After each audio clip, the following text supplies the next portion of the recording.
Welcome to the NBN Global Academy. I'm CT Johnson. Today we're going to talk about Chinese e-commerce channels, which is one of the biggest enablers of globalization for Australian businesses.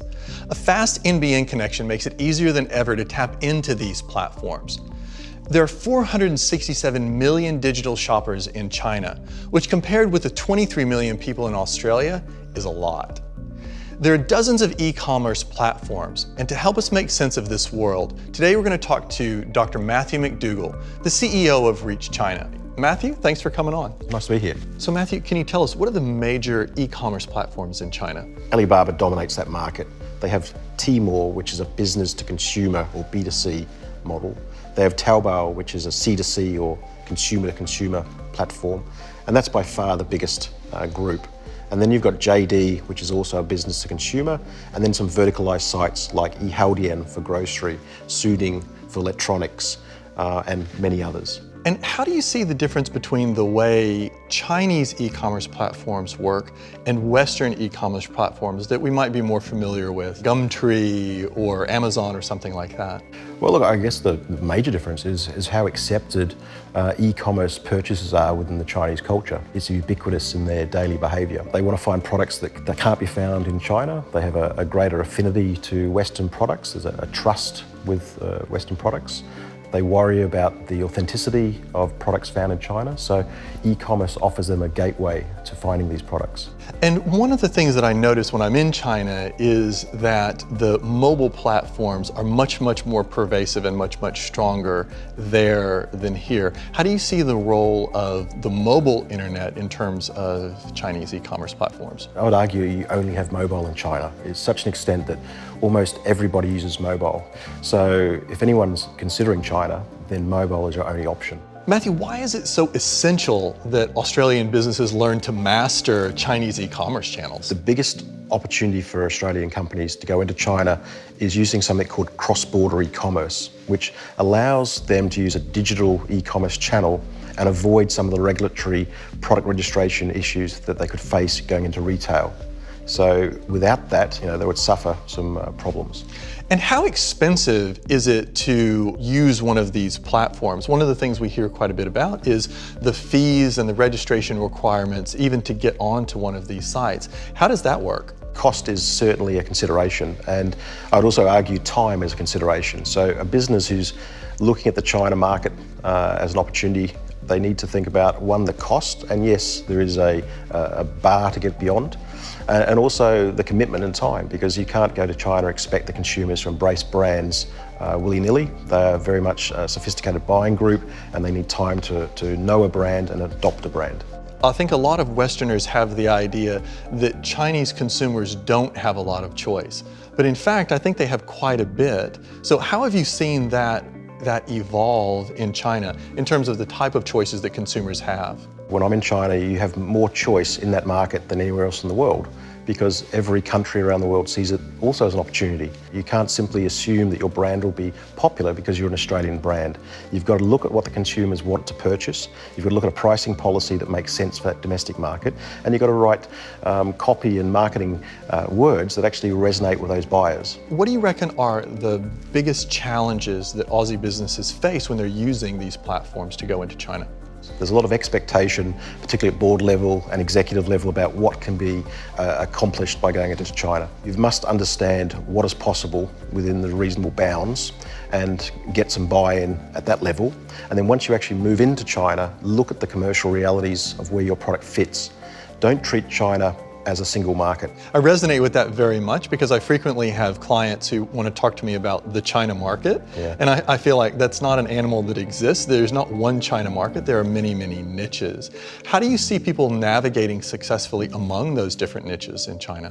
Well, look, the niches aren't even provincial. They could actually be within the city itself. So for example, Beijing with 20 million people is a real cosmopolitan city. So if you're trying to target an educated population, well, that may reside in parts of the city which have 1 million or so people each. So with targeting the geo-targeting or behavioural targeting capabilities that we have in marketing now, then you've got to understand your audience and choose the appropriate methods to talk to them. So one of the things that you and I have talked about before is the fact that Western businesses looking at China, they get stars in their eyes about what the potential is. What do you reckon is the most common mistake that you see Australian businesses make in terms of trying to use Chinese e-commerce channels? One, people rush to the market without doing their homework. The second one is once they're in market, they don't give it enough time. They underestimate that effort. And third, they probably expect to achieve too much in terms of revenue goals early on. And I'd suggest that businesses look at a 100-day plan to get started and then probably a 12-month plan to look at reward. So do you think that Australia has a particular advantage with Chinese consumers? Well, look, I think Australia has a natural advantage that's been well recognised in China. Brand Australia is a strong brand. Chinese recognise us for being clean and green, but that alone won't make an Australian exporter successful. We're competing with other countries around the world that also have blue skies and green grass. So therefore, leverage Brand Australia where you can, but be more sophisticated in your approach. What do you think is the best thing about using e-commerce channels to penetrate the Chinese market? I think the best thing for a business is the fact it's relatively easy and quick. So in a very short space of time, you can get your products into one of the business systems, and very quickly you can find out if your brands are resonating. With that sort of test and learn approach, you can adapt your product strategies and your marketing strategies without having to invest in retail that's very costly. So what advice would you give to Australian companies that wanted to try to penetrate the Chinese market using these e-commerce channels? Well, I think the first thing businesses forget is that in Australia we have a large Chinese community. If they leverage the Chinese community living in Australia first as a proxy to find out what the Chinese consumers think, they can then take those learnings and leverage them in China. There's a significant buying group called Daigou, and those folks are Chinese that buy on behalf of friends and family and colleagues back in China.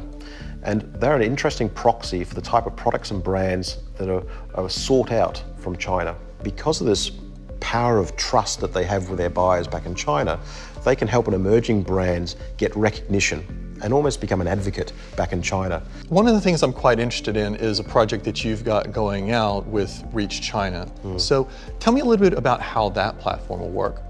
Well, we developed a platform called Daigou Sales, and really that was us trying to get our arms around this buying group and work with them. So we created an e-marketplace where brands could create stores or flagship stores.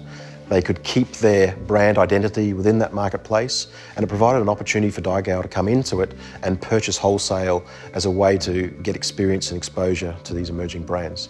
It sounds like that's a lot easier for an Australian company that doesn't know that much about the Chinese market to use that as opposed to trying to do it themselves.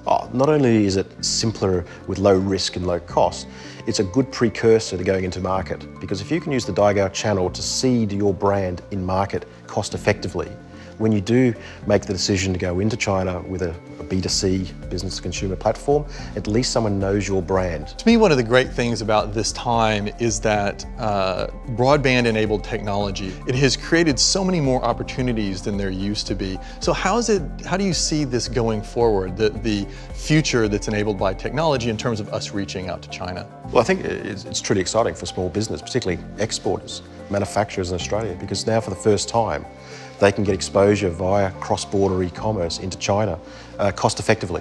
And so if you're a small producer in Queensland making essential oils, for example, well, now your audience isn't a domestic market, your audience is the Chinese market. So what's the best piece of advice that you could give to an Aussie company who wanted to get into the Chinese market? A single piece of advice that I'd offer would be use the Chinese market in Australia, particularly the Daigou community here who buy products, use them as your marketing channel, use them as a sales channel.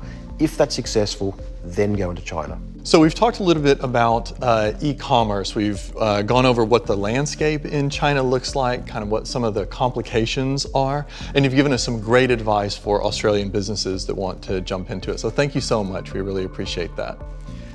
If you're a small business who's interested in going global to China, NBN is offering an incredible opportunity. We have 3 places in a one-to-one mentorship program where we'll help you tailor your business offering to break into the China market. Go to the NBN website and apply now. And remember, there's a whole world waiting to buy what you have to sell.